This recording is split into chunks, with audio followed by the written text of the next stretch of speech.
درباره کرسی‌های فضیلت آموزی. زرتشت وصف فرزانه‌ای را شنید که از خواب و فضیلت نیکو سخن می‌گفت و بدان خاطر بسیار پاس داشته می‌شد و پاداش می‌گرفت و جوانان همه پای کرسی آموزشش می‌نشستند. زرتشت به سراغ او رفت و با جوانان همه در پای کرسیش نشست و فرزانه چنین گفت: حرمت و شرم در پیشگاه خواب، این است سر کارها. از بدخوابان و شب زنده داران بپرهیزید. دزد نیز در پیشگاه خواب شرمگین است و در خلال شب آرام میخیزد. اما شب‌پا بی شرم است و کرنای خود را بی شرمانه با خود میکشد.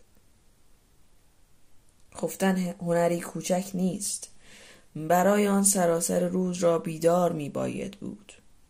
روزانه می باید 10 بار بر خود چیره شوید، زیرا این کار خوب خسته می کند و برای روان همچون افیون است.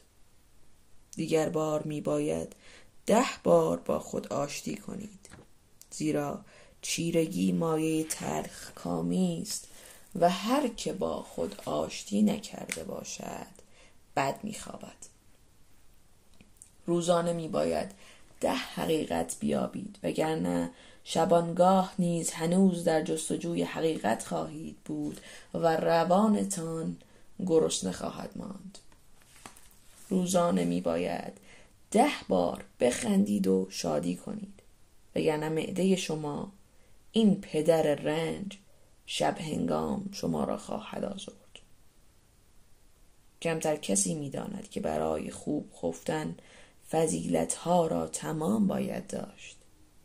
شهادت دروغ دهم، زنا کنم، در کنیز همسایه طمع بندم، اینها هیچ یک با خواب خوش سازگار نیست. توضیحات: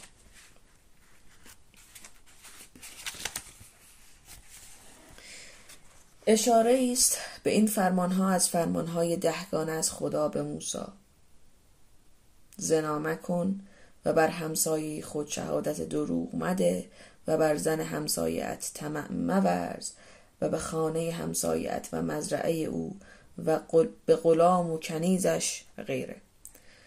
عهد عتیق سفر تثنیه باب 5 آیه 18 تا 20. پایان توضیحات.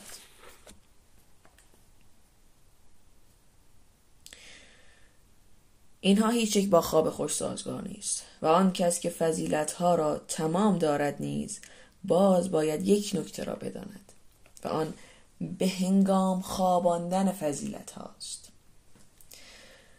تا آن که آن زنکان خوب روی بر سر تو ای شوربخت با یکدیگر به ستیز برنخیزند. صلح با خدا و همسایه. خواب خوش چنین می‌طلبد و نیز صلح با شیطان همسایه، تا شبانگاه به سراغت نیاید. احترام به اولیای امور و اطاعت از ایشان، حتی احترام به اولیای کژ و کور. خواب خوش چنین می‌خواهد: من چه توانم کرد که قدرت دوست دارد با پای کژ و کور راه رود. نزد من بهترین شبان همواره آن کس است که گوسفندانش را به سرسبزترین مرغزار میراند، چرا که این با خواب خوش سازگار است.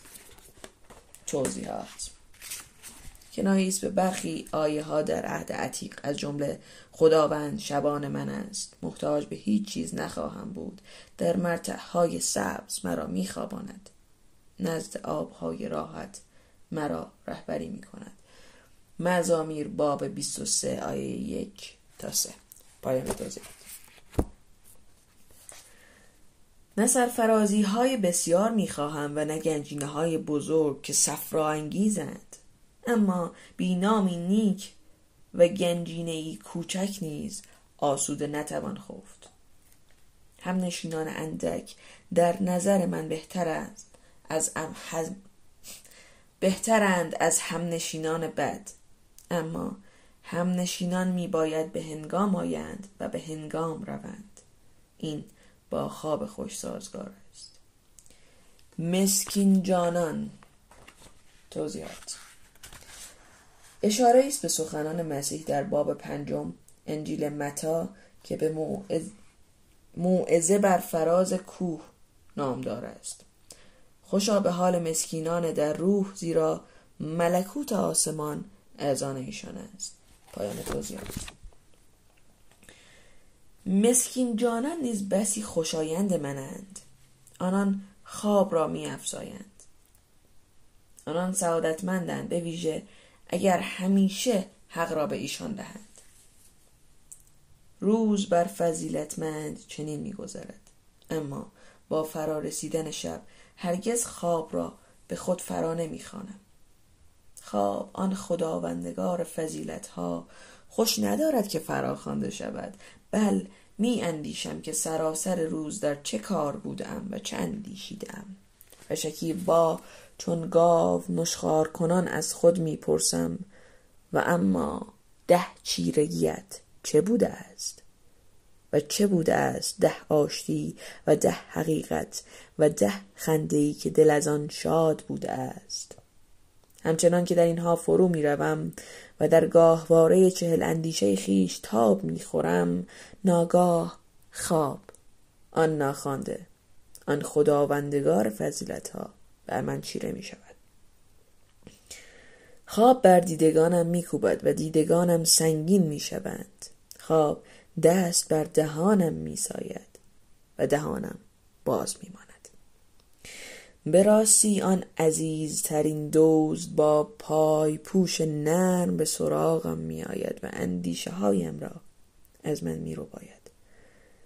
آنگاه من چون این کرسی لال می ایستم، اما ایستادنم چندان به درازا نمی کشد، چه آنگاه می آرمم. زرتشت چون سخنان فرزانه را شنید در دل بخندید، زیرا از آن سخنان فروغی بر او دمیده بود و با دل خود چنین گفت: این فرزانه با 40 اندیشه‌اش در چشم من ابلهی است، اما ایمان دارم که راه و روش خفتن را خوب می‌داند. نیکبخت آن که همسایه دیوار به دیوار این فرزانه است. چنین خوابی واگیر است، حتی از خلال دیواری ستبر. در کرسیش نیز افسونی است و جوانان بیهوده در پیشگاه این واعظ فضیلت نشستند. این است فرزانگی او: بیدار باش تا خوب بخوابی. و به راستی اگر زندگی را معنایی نمی بود و بر من بود که به بی معنایی زندگی تن در دهم، مرا نیز تن در دادنی ترین بی معنایی همین بود. اکنون بر من آشکار شد که انسان آنگاه که به دنبال واعظان فضیلت می رفت، از همه بیش به دنبال چه می رفت؟ به دنبال خواب خوش می رفت و فضیلت‌های خواب آور برای آن. فرزانگی نزد این فرزانگان ستوده کرسی نشین همه خفتن بی خواب دیدن بود. برای زندگی معنایی به هزین نمی شناختند. پاورم. نگاه کنید به درباره فرزانگان نامدار، بخش دوم. پایان باور. امروزه نیز هستند تنی چند از مانندان این واعظ فضیلت، اما همیشه نه چنین راستگو که روزگارشان سر آمده است و دیگر چندان بیش نخواهند ایستاد، زیرا همکنون می آرمند.